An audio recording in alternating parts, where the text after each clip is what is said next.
یه روز خدای متعال میفرماید که این یکم منکم 20 صابرون یغلبوا مئتین. یه روز میفرماید این یکم منکم 100 صابرتون یغلبوا مئتین. یعنی یه روز باید با 10 برابر بجنگن، یه روز با 2 برابر باید بجنگن. این در حکمت الهی قصوری وجود نداره بلا شک، خب معلومه. این مربوط به شرایط. در یک شرایطی وضع جوری است که خدای متعال میگه بایستی یکیتون با 10 تا بجنگید. یه شرایطی هم پیش میاد که وضع جوری است که خدای متعال میفرماید که یکیتون با 2 نفر باید بجنگید. این اختلاف شرایط، اختلاف احکام به اختلاف تکالیف رو پیش میاره.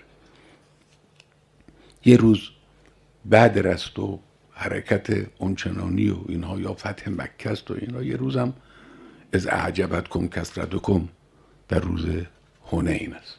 و یوم حنین از اعجبتکم کثرتکم فلم تغن عنکم شیئا.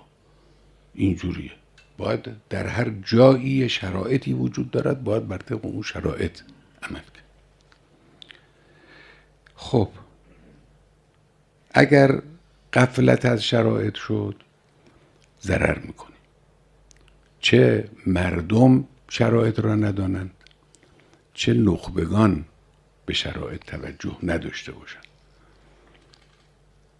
به خصوص اگر چنانچه نخبگان غفلت از اوضاع و شرایط و وضعیت موجود و جایگاهی که قرار دارد نظام، غفلت از این اگر بکنند ضربه خواهیم خورد.